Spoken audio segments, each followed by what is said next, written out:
Kami dari kelas 3A 4B ingin membentangkan tentang langkah-langkah keselamatan di bengkel dan di makmal.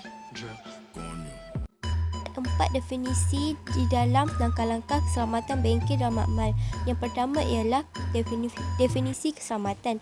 Definisi keselamatan ialah sesuatu keadaan yang selamat dari mengalami atau menyebabkan kesakitan, kecederaan atau kerugian atau dikenali sebagai kehilangan. Seterusnya ialah definisi kemalangan. Kemalangan adalah insiden yang tidak terancam yang mengakibatkan kecederaan kepada individu, kemusnahan kepada logik ataupun kedua-duanya sekali. Seterusnya ialah definisi hazard. Apa-apa yang berpotensi memudaratkan pekerja sama ada dari segi keselamatan ataupun kesihatan. Definisi risiko pula ialah kebarangkalian bagi sesuatu hazard yang menyebabkan kemudaratan. Dapat beberapa aspek keselamatan yang perlu dipatuhi sebelum, semasa dan selepas melakukan kerja. Antaranya ialah keselamatan diri, keselamatan di dalam bengkel atau di tempat kerja, keselamatan semasa membuat kerja-kerja pendawaian, keselamatan ke atas pemasangan dan keselamatan peralatan mesin dan alat pertukangan. Aspek keselamatan diri ialah pakaian untuk bekerja mestilah sesuai ataupun PPE dengan tugas yang dijalankan. Dengan baju yang panjang hendaklah dilipat hingga ke paras siku. Seterusnya ialah kasut bertapak nipis, bertumit tinggi atau berpaku adalah tidak dibenarkan. Sebaiknya kasut yang bertapak tebal dan berjahit di sekelilingnya adalah digalakkan. Bagi kerja-kerja mengangkat barang, kasut tahan hendaklah digunakan. Sarung tangan yang hendak dipakai mestilah sesuai dengan sesuatu tugas. Misalnya sarung tangan kulit sesuai bagi kerja-kerja kimpalan dan sarung tangan getah sesuai untuk kerja-kerja melibatkan kimia dan elektrik. Sentiasa mematuhi arahan yang diberikan oleh guru, penyelia atau maklumat yang dinyatakan di papan kenyataan. Bertanya jika tidak faham. Jangan makan, minum, bergurau atau bermain ketika berada di kawasan kerja. Bersihkan tempat kerja dan alat disimpan semula setelah selesai digunakan. Aspek keselamatan di dalam bengkel atau di tempat kerja pula, pastikan tempat kerja berada dalam keadaan bersih dan selamat untuk melakukan sebarang kerja maupun tugasan. Memastikan kawasan yang menjalankan kerja mendapat pengudaraan dan pencahayaan yang cukup. Kenal pasti laluan kecemasan yang hendak digunakan dan pastikan ianya tidak dihalang oleh objek-objek yang boleh menyukarkan untuk dilalui. Pastikan sistem-sistem keselamatan di tempat kerja berfungsi dengan baik. Seterusnya, mengenal pasti kedudukan alat pemadam kebakaran dan peti pertolongan cemas agar mudah dicapai apabila berlaku kemalangan ataupun kebakaran.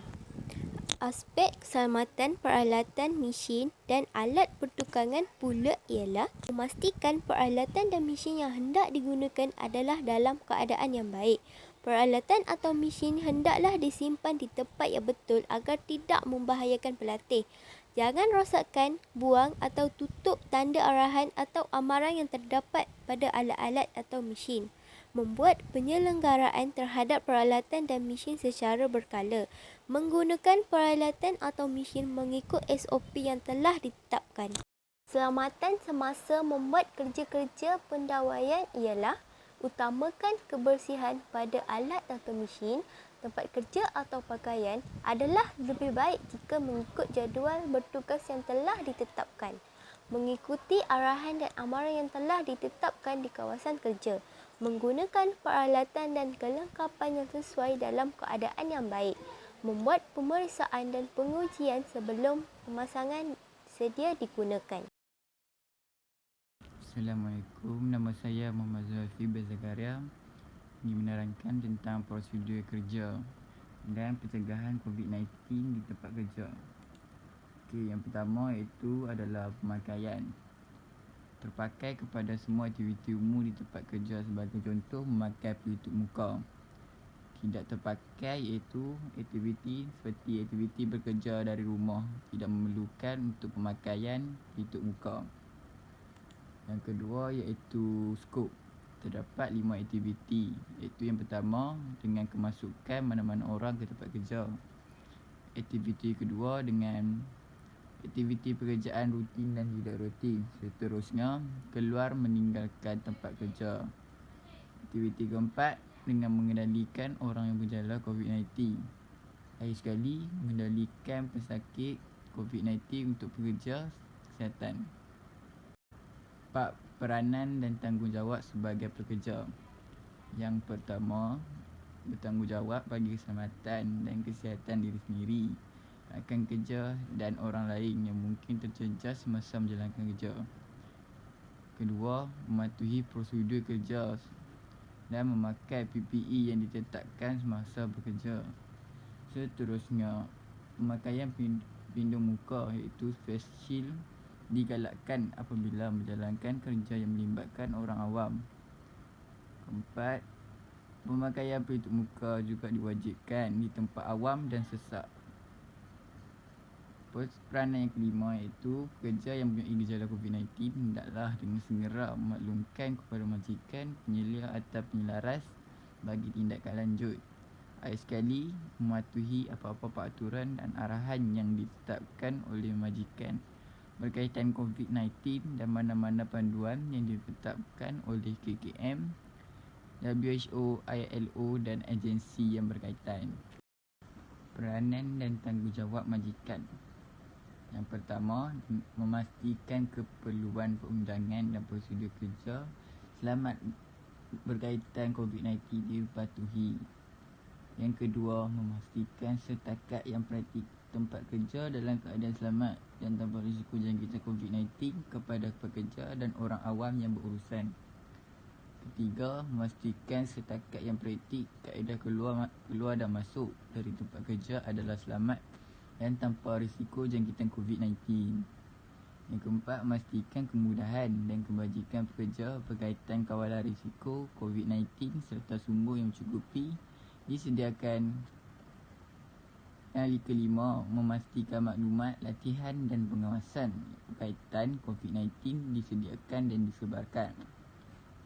Keenam, menyediakan PPE yang sesuai kepada pekerja mengikut keperluan kerja masing-masing dan mematuhi SOP berkaitan COVID-19 terkini seperti contoh Perintah Kawalan Pergerakan Pemilihan yang dikeluarkan oleh MKM. Ketujuh, membangunkan program kawalan risiko COVID-19 yang dikenapasti menerusi penaksiran risiko dan memastikan ia dilaksanakan. 8. Menjalankan pengukuran suhu badan dan saringan gejala kepada pekerja, pelawat dan pelanggan setiap hari sebelum dibenarkan masuk ke tempat kerja. 9. Itu memastikan tempat kerja didaftar dalam aplikasi MySejahtera. 10. Melantik orang yang dilatih atau pembantu jururawat bagi melakukan pengukuran suhu dan saringan kepada kesihatan pekerja. 11. Melantik SHO, SSS, OHA, Setiausaha JKK sebagai penyelaras untuk melaporkan status pematuhan program kawalan risiko COVID-19. Dan terakhir iaitu memastikan amalan penjarakan fizikal dipatuhi sekurang-kurangnya 1 meter. Prosedur sebelum masuk ke tempat kerja dengan saringan gejala dan pengukuran suhu badan. Pertama, setiap orang hendaklah disaring oleh orang yang telah dilatih atau pembantu jururawat yang dilengkapi dengan PPE seperti pelindung muka dan sarung tangan. Seterusnya, sesiapa dengan suhu badan 37.5 darjah Celsius atau lebih tidak dibenarkan masuk dan perlu menjalankan pengukuran suhu badan semula.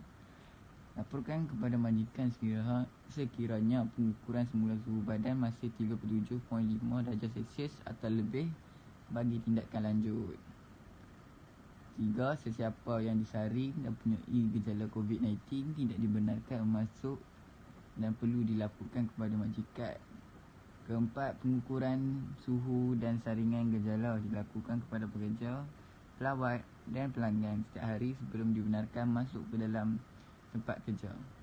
Sekali, majikan haruslah menggunakan aplikasi MySejahtera, aplikasi lain yang dibenarkan oleh MKM, atau merekod secara manual kemasukan pekerja, pelanggan atau pelawat ke dalam premis.